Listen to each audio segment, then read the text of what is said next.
Bien, colegas, muy buenas noches a cada uno de ustedes. Reciban un saludo cordial en el nombre del Centro de Alto Rendimiento Docente. Colegas, continuando con nuestra preparación para nombramiento docente, el día de hoy trabajamos la subprueba de habilidades generales, específicamente la subprueba de comprensión lectora. Bueno, en sala ya contamos con la presencia del doctor Luis Apolín, a quien sin mayor preámbulos voy a dar pase para que pueda iniciar con lo programado. Doctor Luis, buenas noches y bienvenido a nuestra sala de capacitación. ¿Cómo está, profesor Reimer? Muy buenas noches, estimados colegas. ¿Cómo están? Espero que todos estén muy bien y que hayan tenido oportunidad durante estas semanas de revisar, como habíamos quedado, siempre el tema de nuestra lectura. Bueno, sin mayor dilación, porque el tiempo es oro en este caso, vamos a empezar como ya estamos acostumbrados con la revisión de nuestro primer texto. En este caso tenemos el texto número 5, estimados colegas, de la subprueba de comprensión lectora del examen del año 2018. Para la siguiente sesión estaremos revisando, obviamente, lo que es la subprueba de comprensión del examen del 2019. Y así estaremos revisando algunos detalles. Como bien sabemos, los textos son muy extensos o relativamente extensos. Vamos a utilizar la palabra exacta. Sin embargo, si nosotros aplicamos ya la estrategia antes mencionada, no vamos a tener mayor dificultad. Para recordar, nosotros estamos tratando de emplear la estrategia del anclaje. Esta estrategia implica ubicar siempre en cada párrafo formal, porque esa es una ventaja en realidad en el examen que nos dan a nosotros, que se va a desarrollar siempre párrafos formales, es decir, que comienza con mayúscula y termina en un punto y aparte. Y cada uno de estos párrafos alberga un tema que obviamente, o un subtema, que se emparenta o relaciona con todos los demás párrafos. Es una gran ventaja. Normalmente, como ya hemos dicho, los textos que nos brinda el examen que vamos a tener probablemente, mis estimados colegas, van a ser solamente textos de carácter expositivo informativo o textos de carácter narrativo. ¿Puede haber también textos argumentativos? Claro que sí, pero las secuencias dominantes normalmente son expositivas y narrativas. Revisemos este texto. Cada día 1.500 millones de niños y jóvenes en todo el mundo acuden a edificios que se llaman escuelas. Muy bien. ¿De qué nos habla aquí? De las escuelas. Allí pasan largas horas en salones donde algunos adultos, allí se refiere a la escuela, obviamente, por eso sabemos que el texto hasta ahí nos habla de la escuela. Pasan largas horas en salones donde algunos adultos tratan de enseñarles a leer y a escribir, así como matemáticas, ciencias y otras materias. Esto cuesta aproximadamente el 5% de todo lo que produce la economía mundial en un año. En 2016 ascendió a casi 76 billones de dólares según datos del Banco Mundial. Entonces, si nos preguntamos de qué nos habla aquí el texto, bueno, nos habla de la escuela y algo muy importante que el autor destaca, el tema del gasto. Fijamos entonces esas dos ideas, escuelas y gasto. Estamos anclando la idea. Lamentablemente, mucha de esta inversión, otra vez gasto, se pierde. Por eso decimos gasto, no más que inversión. Una gran parte de esos 1.500 millones de estudiantes aprende poco, por eso se pierde, que les vaya a ser útil para moverse eficazmente en el mundo. Los esfuerzos que hace la humanidad para educar a sus niños y jóvenes son titánicos, pero sus resultados no son los esperados. Aquí estamos frente a una afirmación que el autor está tratando de defender. Por lo tanto, este texto, por lo menos hasta este momento, tiene la estructura de una argumentación. Pero continuamos. ¿Cuál es la posición del autor? Que en realidad el gasto que se hace para educar es un gasto inútil, puesto que los estudiantes aprenden muy poco. Y los resultados, ¿y cómo se ve eso? Porque los resultados no son los esperados.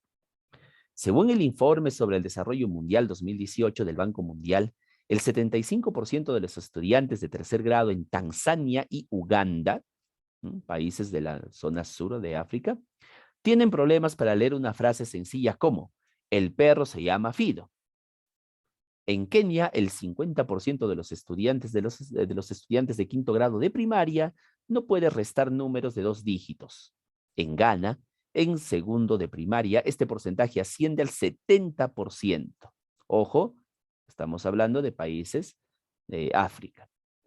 Hacia el 2016, Brasil ha logrado mejorar las habilidades de los estudiantes de 15 años, pero al actual ritmo de avance les llevará 75 años alcanzar la puntuación promedio en matemáticas de los países con mejor rendimiento en lectura.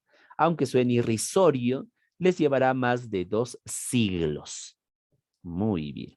Listo. Entonces aquí está hablando de los problemas, ¿no? Esto está ejemplificando o reforzando la afirmación que se ha hecho en el párrafo 2. Seguimos. El mensaje central del informe es que la escolarización no es lo mismo que el aprendizaje. Escolarización no es lo mismo que el aprendizaje. Afirmación que tenemos que fijar. En otras palabras, que un estudiante haya acudido al colegio o a la escuela secundaria no quiere decir que haya aprendido. Muy bien, estos 2 párrafos están centrando su atención en los resultados del informe y hace una distinción clara entre escolarización y aprendizaje. El hecho de ir a una escuela no garantiza necesariamente que se va a aprender. La buena noticia es que los progresos en la escolarización han sido enormes. A finales de 2010, el número de años de escolaridad completados por un adulto promedio en los países de menores ingresos se triplicó. En 2008, esos países tenían una cobertura educativa equiparable con la de las naciones de mayores ingresos. Claramente el problema ya no es la falta de escolaridad. No se trata de que los niños y adolescentes no puedan ir a la escuela. El problema, y aquí viene una afirmación contundente, es que una vez llegados allí, la escuela, no aprenden lo que debería. Más que una crisis de escolaridad, lo que hay es una crisis de aprendizaje. Segunda afirmación contundente. De acuerdo a todo lo mencionado, el problema entonces no es la escolaridad en sí, sino el aprendizaje. Por eso la inversión que mencionaba al inicio cae en saco roto. Muy bien, de acuerdo al informe mencionado. ¿Se han percatado, colegas? Todo lo anterior lo estoy parafraseando para fijar mejor mi idea. Hay que acostumbrarnos a hacer eso siempre. El informe, nuevamente retornamos al informe del Banco Mundial, enfatiza que la escolarización sin aprendizaje no es solo una oportunidad perdida, sino también una gran injusticia hacia los estudiantes pobres, quienes tienen por lo general un menor rendimiento educativo que los estudiantes más favorecidos. Muy bien. Otra afirmación contundente. Los estudiantes pobres tienen menor rendimiento con respecto a los que son más favorecidos. En Uruguay, por ejemplo, los niños de 6º grado de primaria provenientes de familias con menores niveles de ingresos fracasan en matemáticas 5 veces más que aquellos que provienen de hogares más ricos. Sin embargo, la escolarización por sí sola no les da las herramientas para superar esta situación. Todo esto se convierte en una diabólica maquinaria que perpetúa la desigualdad, la cual a su vez es un fértil caldo de cultivo para conflictos de toda índole. Entonces el autor aquí nos está dando las consecuencias. ¿Cuál es la causa? El problema de la escolaridad sin aprendizaje. Esto tiene como efecto la perpetuación de la desigualdad que a su vez trae conflictos de toda naturaleza. ¿Ven, colegas, cómo se desarrolla? Ante todo lo expuesto, ¿qué se debe hacer? Aquí nos da soluciones, su conclusión, su punto de vista. Lo primero es medir. Por razones políticas, muchos países se resisten a evaluar de manera transparente a sus estudiantes y profesores. Y si no se sabe qué estrategias educativas funcionan y cuáles no, es imposible ir mejorando la puntería. Lo segundo es comenzar a darle un mayor peso a la calidad de la educación. Muy bien. Es decir, al aprendizaje. Si bien es políticamente atractivo anunciar que un alto porcentaje de los jóvenes de un país van al colegio, eso de nada sirve si la gran mayoría de ellos aprende poco. Tercero, mejorar la calidad de la educación inicial. Cuanto más mejore la educación a edades tempranas, más capaces de aprender serán los estudiantes de primaria y secundaria. Cuarto, usar la tecnología de manera selectiva y no como una solución mágica, porque no lo es. El autor está dando 4 posibles soluciones a este problema. Luego, si es necesario, fijaré esas 4 posibles soluciones. Quizás el mensaje más importante del informe es que los países de menores ingresos no están condenados a que sus jóvenes no aprendan. Posibilidad, esperanza de futuro. En 1950, Corea del Sur era un país devastado por la guerra y con altos índices de analfabetismo, pero solo en 25 años logró crear un sistema educativo que produce algunos de los mejores estudiantes del mundo. Entre 1955 y 1975, Vietnam también sufrió un terrible conflicto. Hoy sus estudiantes de 15 años tienen el mismo rendimiento académico que los de Alemania. Entre 2009 y 2015, Perú fue uno de los países cuyos resultados de aprendizaje en lectura y matemáticas mejoraron con mayor rapidez, gracias en buena parte a una acción concertada en materia de políticas por parte de las autoridades educativas y la comunidad. Entonces, ¿es posible lograr mejoras en el aprendizaje de los estudiantes? La evidencia habla por sí sola y deja lugar a la esperanza. Muy bien, esta es la conclusión del autor. Si bien hay un problema, se puede llegar a tener una solución a este problema. Si nos preguntaran en torno a qué palabras o en torno a qué ideas gira este texto, lo más probable es que se hayan percatado, estimados colegas, que el texto gira en torno a la diferenciación que se hace entre la escolaridad y el aprendizaje, dando y teniendo o dando la prioridad a que se debe dar mayor énfasis al aprendizaje más que simplemente a la escolaridad. Muy bien. Y el autor, obviamente, en un párrafo se esmera en darnos 4 posibles soluciones a este panorama. Una vez parafraseado el texto, recién me animo con las preguntas. 21. Dice, ¿por qué el autor afirma que una gran parte de la inversión educativa se pierde? Evidentemente, esta es una pregunta literal. ¿Ya? Literal, o sea, quiere decir que está en el texto, ¿no? Vamos a verlo, porque los estudiantes de países de menores ingresos aún tienen dificultades para acceder a una escuela. Eso es falso, porque claramente en el texto dice que la escolaridad no es el problema es el aprendizaje. Esto es claramente contradictorio, lo descarto. Gracias, colega Violeta. La colega nos dice que es la B. A ver, dice, porque los estudiantes desarrollan pocas habilidades, ahí se pierde, que los ayudan a moverse eficazmente en el mundo. Sí, efectivamente, en el texto lo dice literalmente.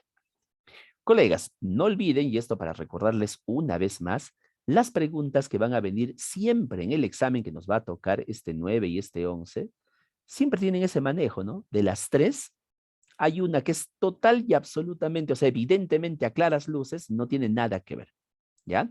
Y siempre nos tenemos que quedar con 2, ¿no? Y una de ellas es la que es la respuesta en determinados contextos, ¿ya? Muy bien, aquí es claramente la B. Gracias, colegas. Vamos con la 22. En el texto, ¿por qué el autor afirma que la escolarización sin aprendizaje no es solo una oportunidad perdida, sino también una gran injusticia hacia los estudiantes pobres? En este caso, el autor nos está preguntando por qué. Por tal razón, estamos frente a una pregunta así, de cierto carácter inferencial.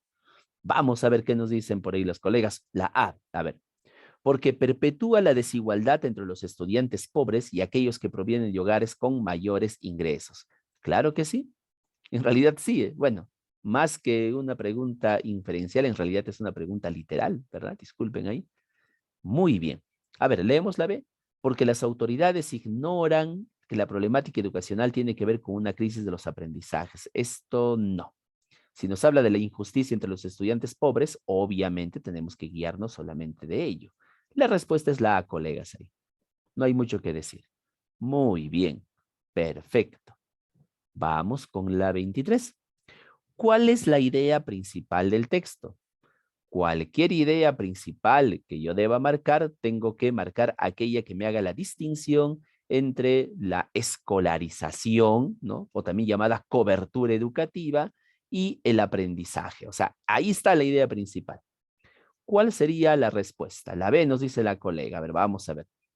Los esfuerzos por ampliar la cobertura educativa, ¿no? La escolarización, serán insuficientes, claro, lo dice el autor, ahí está el verbo, si no están acompañados por políticas orientadas a la mejora significativa de los aprendizajes. Aquí están los 2 elementos. Clarísimo. La respuesta es la B. Muy bien. No olvidemos que la idea principal es la afirmación del tema, ¿no? Y el tema gira en torno a ¿qué? a la cobertura educativa o escolarización y el aprendizaje.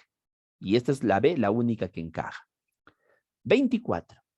En el texto, el autor propone un conjunto de medidas para mejorar los aprendizajes de los estudiantes. Hay 4, ¿no? ¿Cuál de las siguientes no es una de estas medidas? Esto es literal. A ver, facilitar el acceso de niños y jóvenes a la escuela. Eso creo que es bastante contundente, ¿no, colegas? Porque esto no es del aprendizaje, esto es de la escolarización. Y evidentemente esto no es ninguna de las 4. Clarísimo, ¿no? Muy bien, no hay mucho que decir en realidad. De golpe nos cayó la respuesta. En la 24 la respuesta es la A. Los demás sí, pues medir el rendimiento, implementar la tecnología, ¿no? Lo que hemos hecho justamente en estos 2 últimos años. O 3 años, ¿no? Muy bien. Aquí tenemos una más. A ver, 25. Relea el siguiente fragmento del último párrafo del texto. Entonces, ¿es posible lograr mejoras en el aprendizaje de los estudiantes? Ah, claro, esto se da a manera de introducción para darnos a entender que sí, ¿no? Que sí que puede haber mejoras. ¿Cuál es el objetivo principal por qué el autor utiliza esta pregunta en el texto? Bueno, si nos damos cuenta, lo hace con la finalidad de darnos a entender de que sí, hay esperanzas, porque hay incluso varios ejemplos. A ver, la colega Violeta nos dice la C. Vamos a leerlo. Recalcar, ya, sobre la base de ejemplos descritos en el texto, sí, efectivamente lo hace, menciona incluso al Perú, que existe la posibilidad, la esperanza de mejorar los aprendizajes de los estudiantes. Creo, colegas, que la respuesta es más que obvia, ¿no? La respuesta en este caso sería la C. Listo. Muy bien. Como ustedes se han podido percatar, colegas, siempre hay que buscar ciertos patrones en las preguntas.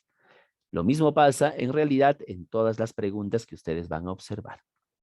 Muy bien, bueno, hasta aquí nada más eran las preguntas de comprensión lectora del examen del año 2018. La siguiente vamos con las de 2019. Y si por ahí encontramos las del año pasado, enhorabuena. Pero se van a percatar que los patrones se repiten. ¿Alguna consulta, pregunta, participación, colegas? Vamos. No olviden, el texto cuanto más extenso, en realidad es más sencillo porque la información que nos da es muchísimo más explícita. Así que hay que leerlo sin miedo. Concentrados. Muy bien.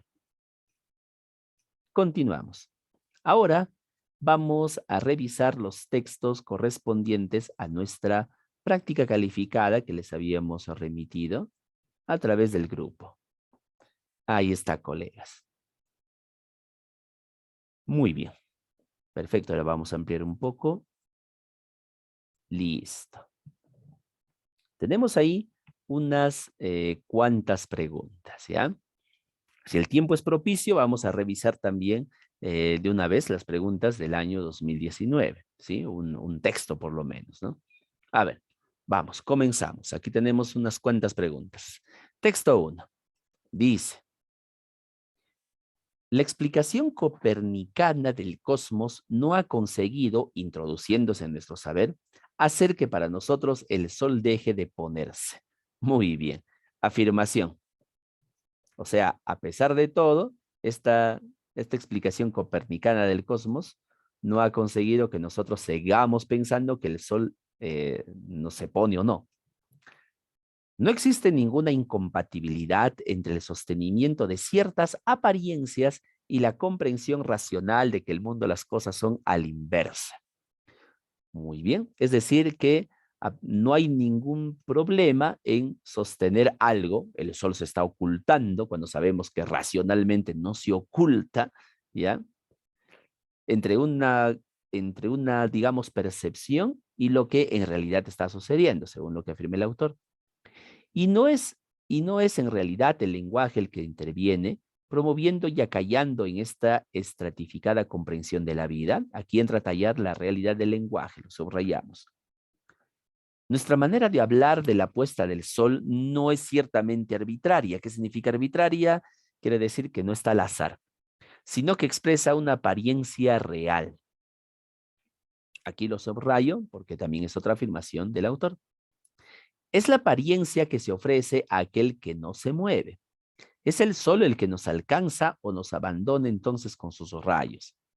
En este sentido, la puesta del sol es para nuestra contemplación una realidad. Subrayo entonces aquí. Lo que ocurre es que en virtud del pensamiento nos es posible librarnos de esta evidencia de la contemplación construyendo un modelo distinto. Y porque podemos hacerlo, es por lo que podemos asentir, afirmar también a la acepción racional que ofrece la teoría copernicana. Sin embargo, con los ojos de esta razón científica, no podemos ni cancelar ni refutar la apariencia natural. Es decir, que a pesar de todo lo que nosotros podamos entender racionalmente de lo que nos dice la teoría copernicana de que el sol obviamente no se oculta, esa idea no se contradice con nuestra percepción del mundo, porque nosotros estamos contemplando una realidad desde la perspectiva en la que estamos de seres que no se mueven. Para nosotros el sol se oculta, lo cual obviamente racionalmente eso no es así. Sin embargo, según el autor, no hay ningún problema entre nuestra apariencia o lo que sentimos como realidad con respecto a lo que en realidad ocurre. ¿Ya? Esto parece un poco confuso, pero en realidad creo que se entiende bien, ¿no? Vamos, a ver, luego seguimos. Esto no solo sería absurdo porque dicha apariencia es para nosotros una verdadera realidad, ¿ven? Sino también porque la verdad que nos cuenta la ciencia es a su vez relativa a un determinado comportamiento frente al mundo y no puede tampoco pretender serlo todo. Es decir, que esa verdad que nos cuenta la ciencia solamente es relativa. Sin embargo, sí que es el lenguaje el que pone al descubierto el todo de nuestro comportamiento respecto al mundo. Esta parte, miren, más que la realidad per se, por sí, es nuestro lenguaje.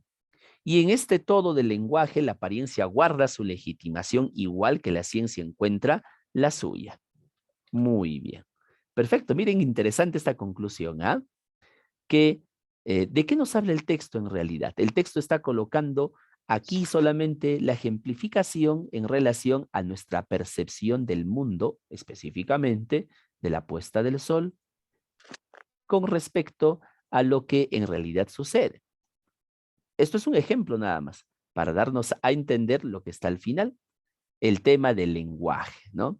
El lenguaje en esencia es lo que descubre nuestra percepción del mundo, lo cual es obviamente legítima, tiene su propia legitimidad, al igual que la ciencia tiene la propia suya. Muy bien. Según el texto, no es cierto, es falso. A ver, vamos a revisar. ¿Qué tenemos por aquí? El colega Anabel creo que desea participar. Ah, ya, bueno, su micrófono estaba encendido, pensé que quería participar la colega. Bueno, no hay problema, podemos participar en cualquier momento, colegas. A ver, vamos a ver, y esto parece un poco raro, profesor, pero en realidad hay que encontrarle el punto. Según el texto, es falso, dice, vamos por partes. El lenguaje interviene en la comprensión de la vida. Obviamente, lo dice aquí al final, ¿no? Se legitima el lenguaje. Nosotros entendemos que es así y nuestro lenguaje nos apoya. Listo. Descarto la A. El lenguaje descubre nuestro comportamiento respecto al mundo. Eso lo dice prácticamente de forma literal aquí. Así que no hay mucho que decir. Así que por descarte diré que sería la C, ¿no? Claro, claro, por descarte podría decir que es la C. A ver, pero de todas maneras, en todos los casos, la puesta del sol es una realidad. Es falso. ¿Por qué es falso, profesor? Porque para la ciencia eso no es así.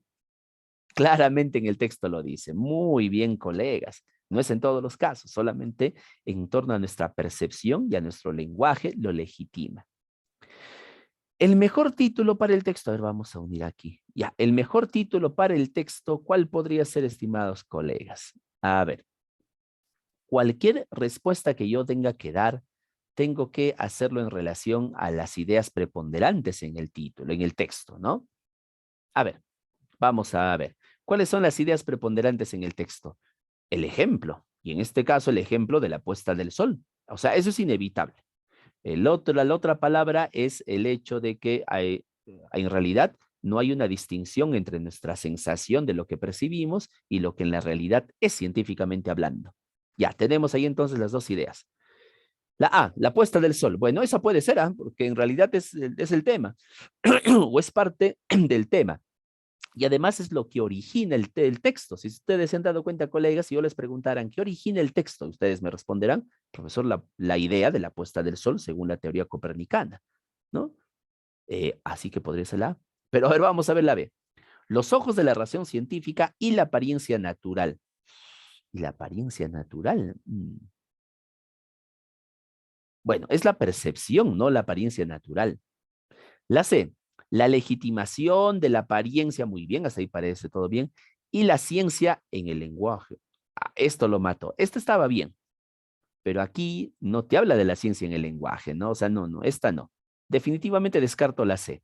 ¿Cuál podría ser, colegas? La A. Claro, muy bien. No olvidemos, colegas, y esto les había dicho yo en una ocasión, no sé si lo recordarán, pero en todo caso lo recuerdo, si nos dan a elegir entre la causa y el efecto como tema, nosotros elegimos la causa. Pero profesor, ahí nos pide el título. Pero colegas, también se les dijo claramente que el título es sinónimo de tema. O sea, título igual tema. La B podría ser, pero el problema estaba en la palabra apariencia natural. ¿Se han dado cuenta? No es eso, pues, ¿no? Así que obviamente nos queda la A como única respuesta. Y es la A. Muy bien, colegas. Estos patrones se repiten en todo. ¿Ah? Cuando ustedes estén en el examen, también van a hacer lo mismo. Del texto se deduce que Copérnico, profesor, yo sé quién era Copérnico. Colegas, no interesa si nosotros sabemos mucho sobre Copérnico, absolutamente nada. Tenemos que guiarnos de lo que está en el texto. Obviamente, según el texto, Copérnico, bueno, aparentemente utilizaba un lenguaje científico, ¿no? ¿Se han dado cuenta? Claro, es un hombre de ciencia, pues, ¿no? Ya, es lo único que sé. A ver, defendí una teoría contraria a la puesta del sol, ¿no? A ver, la puesta del sol puede ser, ¿no? Claro, puede ser la A, puede ser la A, ya. Vamos a ver la B. No aceptaba la contemplación como realidad. Esto va más allá de lo que podemos inferir, definitivamente. A ver, la C. No utilizaba el lenguaje como legitimador de sus pruebas. Seguramente ustedes estarán aquí, ¿no, profesor? Podría ser la A, pero también, profesor, podría ser la C, ¿no? La B no, la B sí lo descarto, definitivamente. La A o la B, profesor. La C, perdón. ¿Con cuál me quedo? Profesor, la C está escrito explícitamente en la parte última, donde dice, en este estado del lenguaje la apariencia guarda una legitimación igual que la ciencia en cuanto a la estudio. Muy bien, colega, excelente, excelente. Gracias por su participación. Se ha percatado en realidad.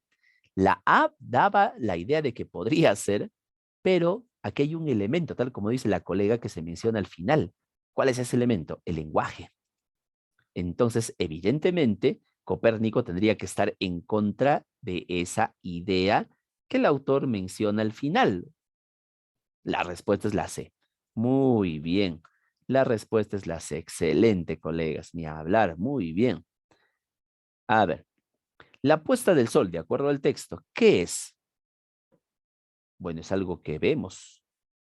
¿Una apariencia arbitraria de la nada? No, ahí el texto dice que no lo es, ¿no? Claro, es una realidad. Es una realidad que se legitima en el lenguaje y en nuestra percepción del mundo. Y es obviamente válido. Muy bien. Perfecto. Y la 5. La apariencia no puede ser refutada según el autor. ¿Por qué razón el autor dice que lo que nosotros aparentamos, o sea, lo que vemos, lo que nos parece que es, no podemos rechazarla, no podemos deslegitimarla? A ver, vamos a ver. A ver, vamos a ver en qué parte está eso. Ya, a ver, ahí está. Del lenguaje, la apariencia guarda la legitimación, igual que la ciencia encuentra la suya. Bueno, aquí no nos dice mucho, ¿no? En este es para nosotros una contemplación de la realidad. Lo que ocurre es en la virtud. No podemos ni cancelar ni refutar la apariencia natural. Ya, a ver. Lo que ocurre es que en virtud del pensamiento nos es posible liberarnos de esta evidencia de la contemplación construyendo un modelo distinto. Y porque podemos hacerlo es por lo que podemos asentir también a la acepción racional que ofrece la teoría copernicana. Sin embargo, con los ojos de esta razón científica, no podemos ni cancelar ni refutar la apariencia natural. Muy bien. La apariencia no puede ser refutada entonces, ¿por qué razón? Ya que es la forma como percibimos el mundo. ¿Cuál sería la respuesta en la 5? La B, nos dice la colega Violeta. Ya que depende del comportamiento frente al mundo. Claro, muy bien, muy bien. Claro que sí. Según el texto, cómo nosotros entendemos el mundo es totalmente legítimo, al igual que lo es la explicación racional y científica. Así que si nosotros tenemos un comportamiento o un sentir frente al mundo, cómo se desarrolla este mundo, es totalmente válido. Por eso no puede ser refutado. Muy bien. ¿Qué tal nos fue, colegas? Un poco confuso quizá, un poco difícil estuvo el texto. Pues es posible, estuvo un poco confuso en algunas partes, pero ahí estaba. Ahora vamos a enfrascarnos en la lectura número 2. Igual, seguimos el patrón. Hay que seguir practicando. Yo no sé si las leyes tienen razón o no la tienen, porque o no la tienen todo lo que o no la tienen, perdón, todo lo que sabemos. Nosotros los que estamos en prisión es que los muros son altos y sólidos y cada día es como un año cuyos días fuesen muy largos. Aquí nos da una ubicación espacial y aquí hay una afirmación. No sé si las leyes tienen razón o no la tienen. Es todo lo que sabemos. Pero lo que sí sé es que toda ley que los hombres hicieron para el hombre, desde la primera vez que el hombre tomó la vida de su hermano y tuvo comienzo este triste mundo, desecha el grano y guarda la paja con la peor de las cribas. Las cribas es lo que se utiliza la criba para seleccionar, por cierto. Muy bien. Y también sé, y ojalá lo supieran todos, que toda cárcel que construyeron los hombres está construida con ladrillos de infamia y cegada con barrotes, por temor a que Cristo vea cómo los hombres torturan a sus hermanos. Muy bien, aquí hay un argumento de carácter religioso. Seguimos. Con barrotes deforman la luna grácil y el buen sol, y bien hacen en esconder su infierno, pues cosas pasan en él que ni hijo de Dios ni hijo de hombre deberían ver jamás en la prisión. Las acciones más viles, como hierbas ponzoñosas, medran, afectan, disminuyen, enferman, bien en el aire de la cárcel. Solamente lo que hay de bueno en el hombre, ¿no? O sea, hacen daños todo lo que hay de bueno en el hombre. Ahí se pierde y se marchita la lívida angustia, hace centinela a la puerta y el guardián la desesperación. Muy bien, está utilizando figuras literarias. Pues al pobre niño asustado matan de hambre hasta hacerle llorar noche y día, y flagelan al débil, azota al insensato y mófanse del viejo, y unos se vuelven locos y todos se vuelven malos, y ninguno puede decir palabra, ¿no? Todos abusan de todos. Cada celda angosta en que vivimos es una letrina inmunda y lóbrega, y el fétido alimento de la muerte viva obstruye el ventilado enrejado, y todo, salvo la lujuria, queda reducida a polvo en la máquina de la humanidad. Muy bien, el autor está haciendo una, digamos así, una figura o una manifestación, una descripción de lo que es la prisión, ¿no? Y cómo esta prisión deshumaniza. Muy bien. Este mundo se inicia, según el autor, ahí dice, con la muerte de cuando mató a su hermano, ¿no? Tomó la vida de su hermano. Clara alusión a la famosísima historia bíblica de Abel. A ver, este mundo se inicia, según el autor, ¿cuál sería la respuesta? Profesor, ¿la B con la muerte de Abel? Puede ser, puede ser.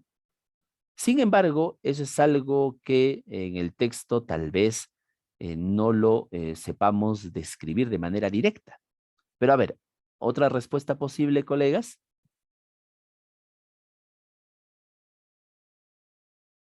Con el oprobio, la infamia del hombre sobre Dios. ¿Mm? Cuando la máquina de la humanidad reduce a polvo a la humanidad. A ver. No podría ser, ¿no? Porque esto es lo que queda, esto es lo que está al final.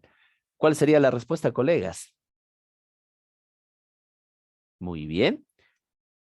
Claro, cuando dice que mató a su hermano, ¿no? En este caso, obviamente hace alusión al mito de Abel. Muy bien. Perfecto. Seguimos. En una cárcel, según el autor, ¿cuál sería la respuesta? ¿Qué pasaría en una cárcel? ¿Cristo lloraría profundamente por sus heridas? ¿Lo dice en el texto? A ver. ¿Qué es lo que pasa en una cárcel? Bueno, ahí no dice nada, ¿no? No dice nada de Cristo, que llorarían por sus heridas. Los hombres corrompen su cuerpo y atemperan su alma. Atemperar, equilibrar su alma. No lo creo, ¿ah? A ver, campea y reina la lujuria. Quiere decir que domina la lujuria. ¿Cuál sería la respuesta, colegas? Obviamente, como ustedes se habrán podido dar cuenta, todo dice está, ¿no? Todo falta. Sin embargo, todo, ¿qué es lo que campea? ¿Qué es lo que hay? Salvo la lujuria, queda reducida a polvo a la máquina de la humanidad. Claro, si todo se reduce a polvo, lo único que queda será la lujuria. ¿Cuál será la respuesta entonces en ese caso? Campea y reina la lujuria, el deseo sexual. Muy bien. Según el autor, la ley humana, ¿cuál sería la respuesta aquí? ¿Sabe diferenciar de la peor manera lo bueno y lo malo? Claro, porque aquí nos dice, a ver, vamos a ver, cuando nos habla de la criba, ¿no? Y tuvo comienzos este triste mundo, desecha el grano y guarda la paja con la peor de las cribas, o sea, no sabe seleccionar, ¿no? A ver, podría ser la A. Es opuesta a la razón y disocia la humanidad. Fue hecha sin escuchar el mensaje de Dios al hombre. Esta no, descarto la C. ¿Cuál es la respuesta, colegas? Creo que ya lo acabamos de decir con la descripción de la palabra criba, ¿verdad? Muy bien, colega Violeta, excelente. La A, perfecto. Al salir de la cárcel, un hombre. Según el texto, a ver, vamos a ver aquí. A ver, vamos a ver. Las acciones más viles como hierbas ponzoñosas mezclan bien en el aire de la cárcel solamente lo que hay de bueno en el hombre. Ahí se pierde y se marchita la lívida angustia, hace centinela a la puerta y el guardián de la desesperación. Muy bien. A ver. Al salir de la cárcel, un hombre, ¿cómo os quedaría? Es malvado, pues en la prisión todos se vuelven viles. Podría ser porque todo lo que es de humanidad, ¿qué es lo que pasa con todo lo que es de humanidad? Queda reducida a polvo. Y solamente la lujuria es la que queda.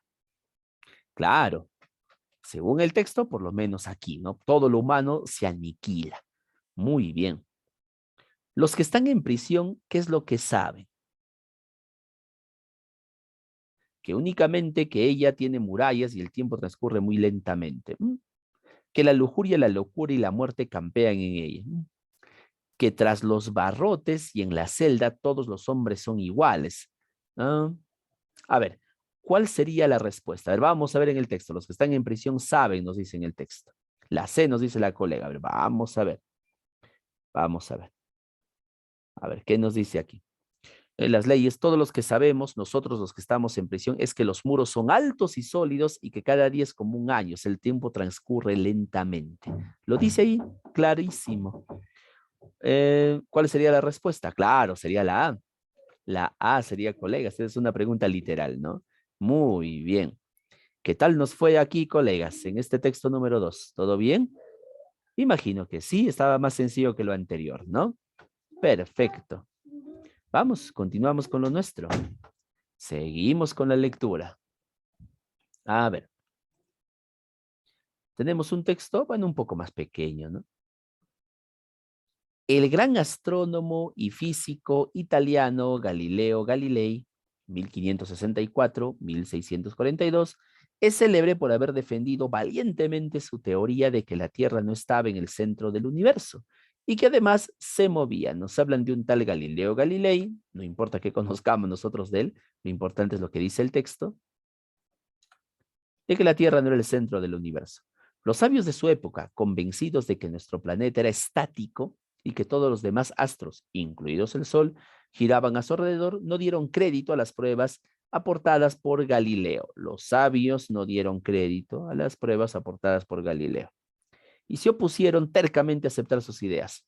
Fue tan grande el desafío planteado por este genial astrónomo a las creencias de su tiempo que las autoridades políticas y eclesiásticas lo llevaron ante un tribunal de la Inquisición, que lo condenó a cadena perpetua y a retractarse públicamente y por escrito de sus afirmaciones. Muy bien, la Inquisición.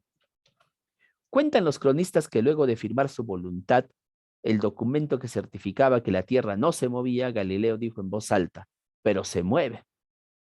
Su honestidad como científico no se doblegó ante las circunstancias que debió sortear como hombre. Muy bien. A pesar de que tuvo que firmar, ¿no?, ese documento para su retractación, igual su honestidad científica fue mayor, ¿no?, al afirmar, pero se mueve. Se refería obviamente al planeta. A ver, el término crédito, según el contexto, ¿dónde está la palabra crédito? A ver, por aquí está. No dieron crédito, aquí está, no dieron crédito, muy bien, a las pruebas, ¿no? No apoyaron a sus pruebas. Con respecto al texto, ¿qué connota? ¿Qué da a entender? No dar crédito. ¿Préstamo? No. Credibilidad, ¿no? No creen en sus pruebas, pues, ¿no? Muy bien. La 11 es la A. El sabio griego Aristóteles sostenía que el sol salía y se ponía puntualmente todos los días. Con relación a la teoría galileana, que es obviamente lo contrario, la observación aristotélica resulta, de acuerdo a la observación, obviamente resulta impropia, ¿no? Es decir, incongruente, no tendría lógica porque el sol no es el que se mueve, sino nosotros. Muy bien, excelente, la C. Se infiere, es algo que no nos dice, se infiere que la ciencia, de acuerdo al texto, debe procurar el bienestar humano, puede ser, pero en el texto no habla mucho al respecto, ¿no? A ver, vamos a ver, la C nos dicen por ahí. Debe buscar la honestidad de sus seguidores, puede ser. Siempre debe ceñirse a los hechos, tal como ocurrió con Galileo, y los hechos eran contundentes. Muy bien, claro que sí, colega, es la C. De acuerdo a lo que está en el texto, ¿ah? De acuerdo a lo que está en el texto, ¿no? Vamos con la 14. El autor pone en evidencia la lucha entre dos paradigmas, dos ideas. Creo que es bastante claro también aquí la respuesta a cuáles son esas dos, ¿no? La teoría de la Tierra como centro y del Sol como centro. ¿Cuál será la respuesta, colegas? Geocéntrica y heliocéntrica. La respuesta contundente sería la B. Muy bien. Ahí está. Gracias, colega. Del contexto de la lectura se colige. Ojo, ¿qué significa colegir? Colegir quiere decir inferir, pero hay que entenderlo como una conclusión, algo que se desprende del texto. Del contexto de la lectura se infiere, vamos a entenderlo así mejor, que la iglesia, es algo que en el texto no está, no ha coadyuvado al avance de la ciencia. Puede ser porque obviamente, como le pasó a Galileo, impide eso, ¿no? Pero vamos a ver, seguimos. Se ha preocupado por la salvación de las almas. Es probable, pero recordemos que aquí está hablando de un conflicto entre la iglesia y la ciencia. Parece que es la A. Estaba convencida de que Galileo... No, esta no tiene lógica. ¿Cuál es la respuesta, colegas? La A. Muy bien. Listo. ¿Qué tal nos fue, estimados colegas? Me imagino que todo muy bien, ¿verdad? Listo. Perfecto. A ver. Vamos a seguir avanzando. Es poco probable que en el examen nos pregunten por colegir. Lo más probable es que en el examen nos pregunten simple y llanamente de manera directa del texto se infiere o nos digan del texto se deduce. Colegir lo veo muy, muy difícil. Lo que sí nos pueden preguntar es ¿se concluye del texto? Cuando nos pregunten se concluye del texto, colegas, no olviden que también es una inferencia o deducción, ¿ah? Y no olviden que cuando nos piden concluir,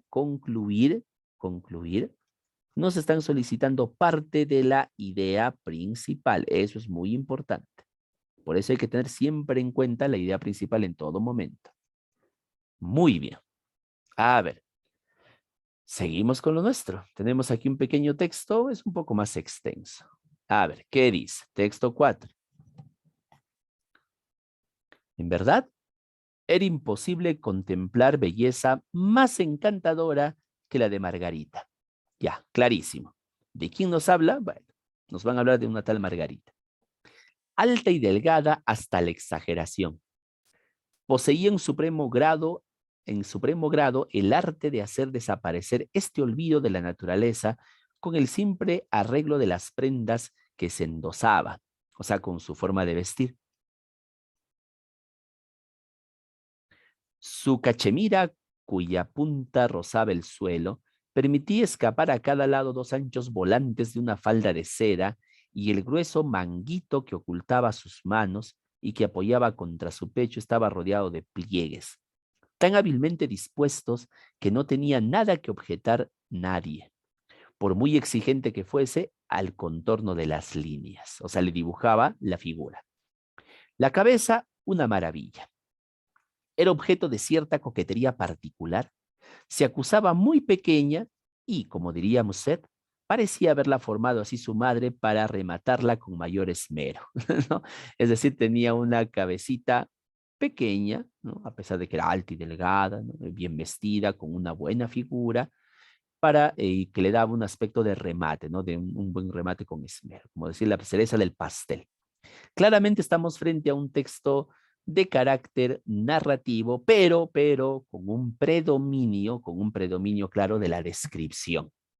Muy bien, así que aquí es claramente una secuencia dominante descriptiva. Sigo. En un óvalo de suavidad indescriptible, poned 2 ojos negros, su carita, coronado por cejas de un arco puro que diríase pintado, ¿no? Ahí está, miren, se está describiendo su rostro, un rostro ovalado perfecto.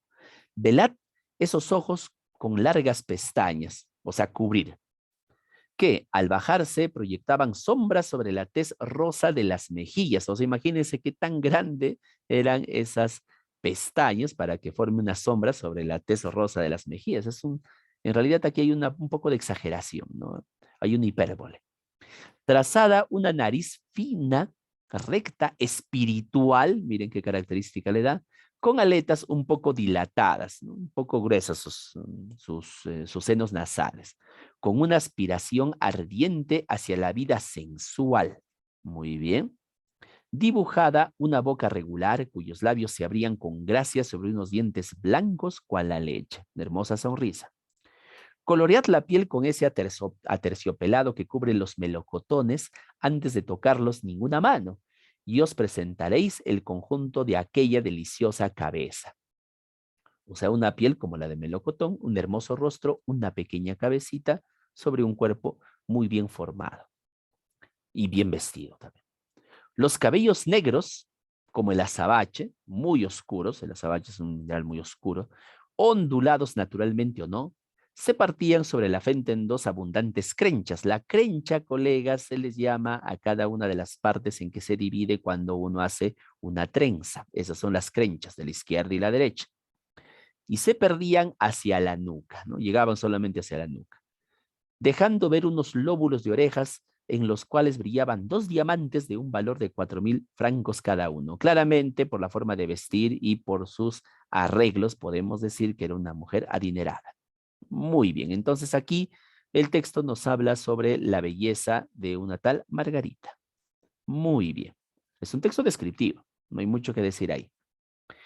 El tema del texto es Margarita, pues, ¿no? ¿Qué cosa de Margarita? La descripción que nos dan de Margarita. Muy bien, colega Violeta, excelente. Perfecto, ahí no hay mucho que conversar. En el texto crenchas, incluso les he dicho que son crenchas, ¿no? Ya, son las partes en que se divide. Aunque, profesor, si no sabemos qué son crenchas, no se preocupen, colegas. Igual de acuerdo a lo que está estipulado en el texto, nos dice, partían sobre la frente en 2 abundantes crenchas. Es obvio que se refiere a esas 2 partes en que se divide, no es las trenzas o el peinado, o sea, es obvio esa rayita, ¿no? Así que está bien, partes, no hay necesidad de saber el significado de manera directa. Se puede afirmar que para el autor Margarita es, bueno, es hermosa. ¿Cuál sería la respuesta ahí en la número 18?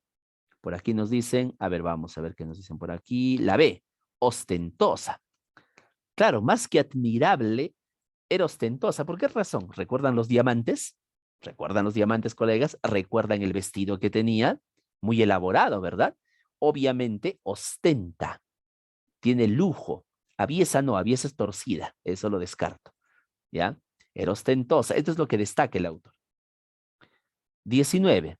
Para el autor, el hecho de que Margarita sea delgada es, ¿qué será? ¿Una realidad o una maravilla? Tengo dos opciones nada más.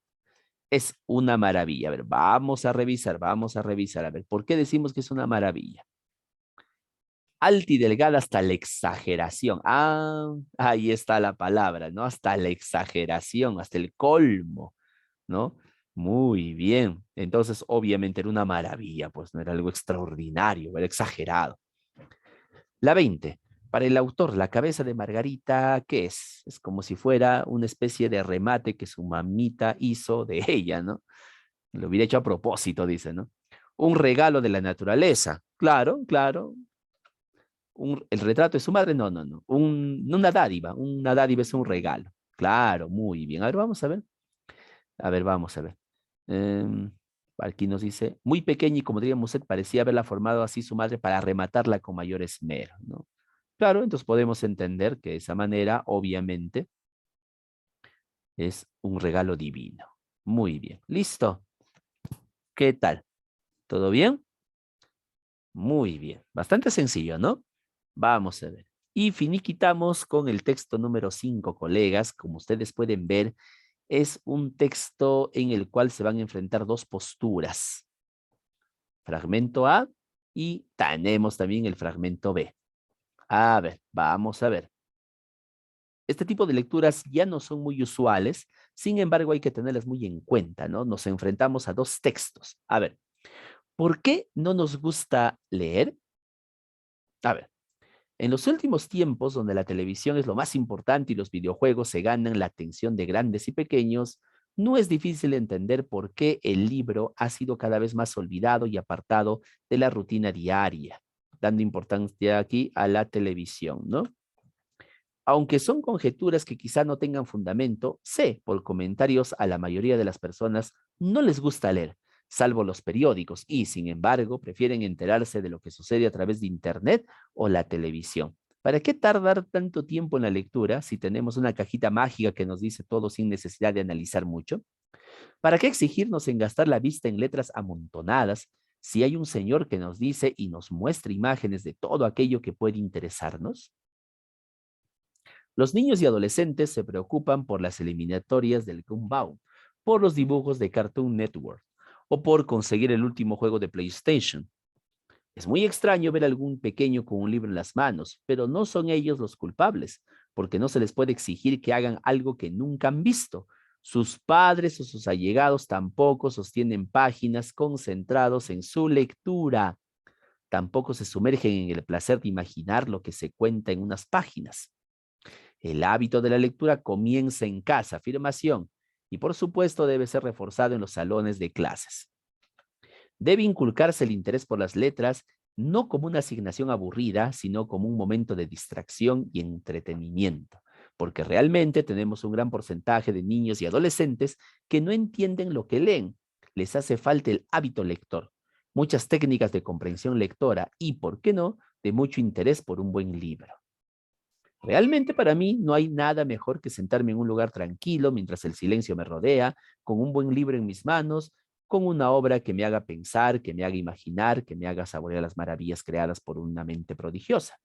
Nada mejor que conocer lugares a través de mi mente, sin necesidad de imágenes, que solo sean las palabras a las que me transporten y que pueda ser capaz de transformar lo plano del papel en formas tridimensionales increíbles, pero al mismo tiempo reales y completamente verosímiles, con una voz, con un cuerpo, con una existencia plantada en los confines y profundidades de mi cerebro. Muy bien. El título, ¿por qué no nos gusta leer? ¿No? Ahí está la posición del autor, clarísima. No leemos, entre otras cosas, porque es difícil leer, ¿no?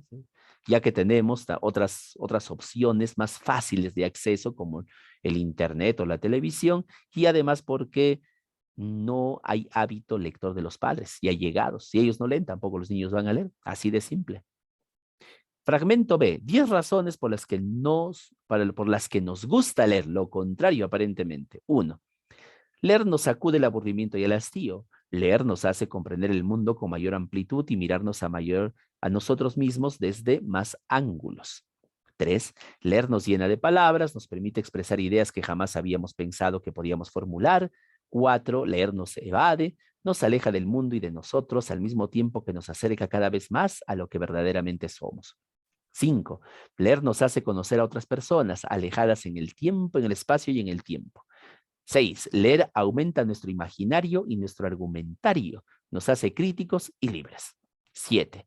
Leer nos reúne con nuestros antepasados y nos permite un diálogo con ellos. 8. La lectura nos hace reflexionar, nos hace contradecirnos y dudar dentro de una sociedad que pocas veces nos lo permite. Leer es resistencia. 9. Leer nos permite ver todas las cosas ocultas, invisibles y escondidas del mundo que no acostumbramos a ver. Y 10. La lectura nos sirve de refugio de nosotros mismos y al mismo tiempo nos permite volver a reconciliarnos con lo que somos.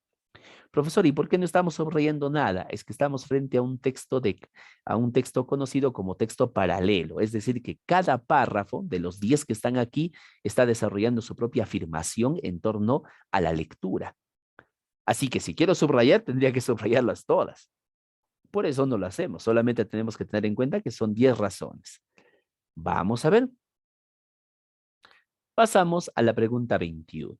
Dice, ¿cuál es el punto principal en el cual coinciden o están de acuerdo ambos textos?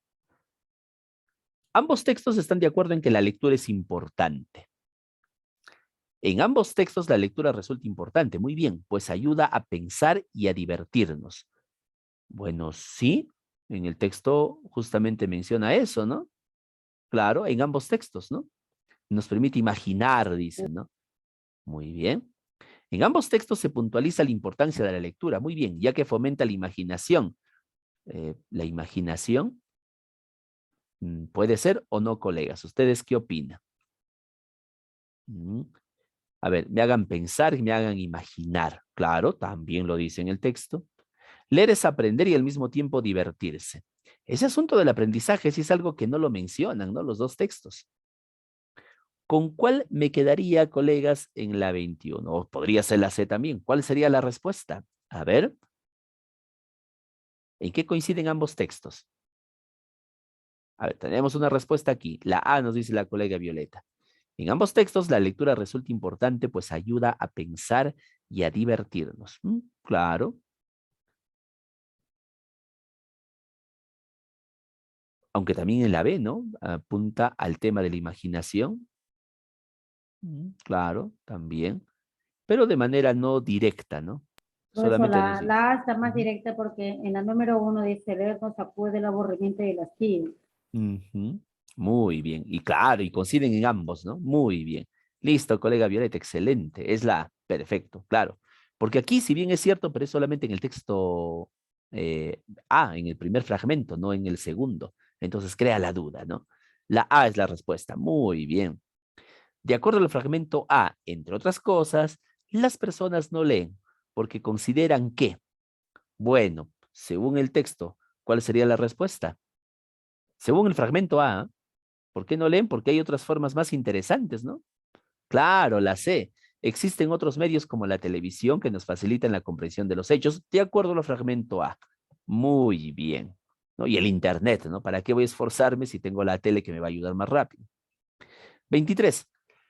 Una de las siguientes alternativas no es una razón que se da en el fragmento B. En este caso, simplemente es revisar. Leer nos aleja del aburrimiento. ¿Es una de las opciones? Sí, ahí está en la 1. Ya. La lectura nos hace felices. A ver, vamos a leer. A ver, nos hace felices. Nos aleja del mundo. Nos hace felices. No está en la B. Nos dice que nos hace felices. A ver, vamos a ver aquí. De refugio y al mismo tiempo es mito volver. No está. No lo dice, ¿no? A ver, vamos a ver. A ver, comprende el mundo. Nos llena de palabras, nos evade, nos conocer otras personas. Ah, claro, muy bien. No lo dice, ¿no? Lo que conocemos otras personas, sí. Esta sería la respuesta. No lo menciona en ningún momento, ¿no? La ve muy bien, colega Violeta. Perfecto. La idea principal del fragmento A radica en que la lectura. A ver, ¿radica en qué? Bueno, obviamente gira en torno a la lectura, ¿no? El placer de la lectura. Leer es un placer que pocos conocen y que es necesario promover, ya que cada día los jóvenes leen menos y necesitan leer más porque así son personas de bien en una sociedad cruel. No, esto de cruel creo que no encaja muy bien. Para mejorar la comprensión lectora es necesario que los estudiantes encuentren un libro, a ver, más que les guste ya que de esta manera se acercarán más al mundo real. ¿Mundo real? Si se quiere mejorar el hábito lector, se debe empezar desde el hogar y ser reforzado en la escuela. Esta es una afirmación contundente, incentivando el interés por la lectura al considerarla como distracción y entretenimiento. Muy bien, esto sí, nada que discutir. Perfecto, son aquí dos elementos que no encajaban, ¿no? Y por último, parafrasear consiste en decir con palabras más sencillas las ideas de un texto. De acuerdo a esta definición, ¿cuál de las alternativas parafrasea mejor lo siguiente? La lectura nos hace reflexionar, nos hace contradecirnos y dudar. Dentro de una sociedad que pocas veces nos lo permite. Leer es resistencia. A ver, ¿cuál es el mejor parafraseo? Leer es reflexionar. Ya, muy bien, esto parece que está bien. Poniendo en duda y contradiciendo nuestras ideas. Ya, muy bien. Convirtiéndose así en una manera de resistir ante una sociedad que nos reprime. Muy bien. Que pocas veces, porque nos lo permite pocas veces, ¿verdad? Claro, parece que es la A. Todo parece indicar que puede ser la A, colegas. Pero vamos con la B. Al leer reflexionamos, ya todo está bien ahí, y nos hacemos más grandes. Pues resistimos las tentaciones. Esto sí lo descarto, la B, de plano. Si dudamos y nos contradecimos, ya, dudar y contradecir, lograremos reflexionar. Esto no es una causa y un efecto. Definitivamente, colegas, no hay vuelta que darles, es la A. Muy bien. Listo. Listo, estimados colegas. Ahí están nuestras 25 preguntas resueltas. Bueno, estamos todavía en muy buen tiempo. Como siempre, estimados colegas, todo está muy bien, les felicito en verdad, estamos yendo muy bien a este ritmo. No olviden siempre estar continuamente con lecturas, hay que revisar siempre un buen libro, eso nos ayuda a tomar profundidad de la situación y a poder enfrentarnos a textos quizá más extensos cuando llegue el momento, el 9 y el 11 de diciembre, ¿no? Muy bien, colegas, eso ha sido todo conmigo. Nos vemos la siguiente semana. No olviden de leer siempre. Cuídense mucho. Un abrazo. Profesor Reimer, adelante, muchísimas gracias. Muchas gracias, profesora Polín, cuídese. Gracias, profesora, cuídese también usted. Gracias, maestro. Gracias, colegas, muchas gracias.